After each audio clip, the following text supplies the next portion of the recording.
Welcome to my channel. ఈరోజు అమ్మ వంటల రుచిలో ఆరోగ్యకరమైన తెలగపిండి వెల్లుల్లి కూర ఏ విధంగా తయారు చేయాలో ఇప్పుడు చూద్దాం. ముందుగా స్టవ్ మీద కడాయిని పెట్టుకొని 3 టేబుల్ స్పూన్ల నూనె వేసుకోవాలి. నూనె వేడైన తర్వాత 1/2 టీ స్పూన్ ఆవాలు, 1/2 టీ స్పూన్ జీలకర్ర, తొక్కు వలుసుకున్నటువంటి వెల్లుల్లి రెబ్బలు 1/2 కప్పు, తుంచుకున్నటువంటి ఎండుమిర్చి 2 వేసుకొని లో ఫ్లేమ్లో కలుపుతూ వేయించుకోవాలి. ఇవి వేగిన తర్వాత ఒక రెమ్మ కరివేపాకును కూడా వేసుకొని వేయించుకోండి. ఇవి అన్నీ వేగిన తర్వాత సన్నగా తరిగి పెట్టుకున్న ఉల్లిపాయ 1, పచ్చిమిర్చి 2 లేదా 3 వేసుకొని ఇవి కొంచెం కలర్ చేంజ్ అయ్యేంత వరకు కలుపుతూ వేయించుకోవాలి. ఇలా వేగిన తర్వాత 1/2 టీ స్పూన్ పసుపు, 1 టీ స్పూన్ కారం, రుచికి సరిపడినంత ఉప్పు వేసుకొని బాగా మిక్స్ చేసుకోండి. ఇప్పుడు 1.5 కప్పు వాటర్ని వేసుకొని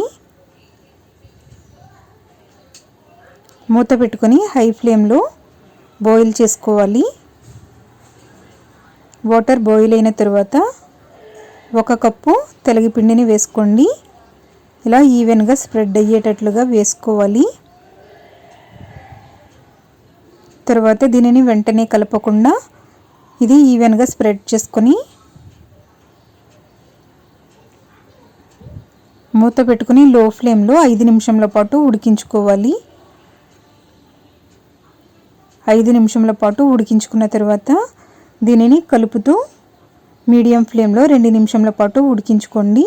ఇందులో ఉన్నటువంటి వాటర్ మొత్తం ఎగిరిపోయి ఇది పొడి పొడిగా అయ్యేంత వరకు ఉడికించుకోవాలి. ఇలా ఉడికించుకున్న తర్వాత కొద్దిగా కొత్తిమీరని వేసుకొని 1 నిమిషం పాటు లో ఫ్లేమ్లో ఉడికించుకొని స్టవ్ ఆఫ్ చేసుకుందాం. ఆరోగ్యకరమైన తెలగపిండి వెల్లుల్లి కూర రెడీ అయ్యింది. దీనిని రైస్తో కానీ రొట్టెతో కానీ తినొచ్చు. ఈ వీడియో మీకు నచ్చినట్లయితే లైక్ చేయండి, షేర్ చేయండి. మీరు ఇంతవరకు నా ఛానల్ని సబ్స్క్రైబ్ చేసుకున్నట్లయితే సబ్స్క్రైబ్ చేసుకోండి. Thank you for watching my video.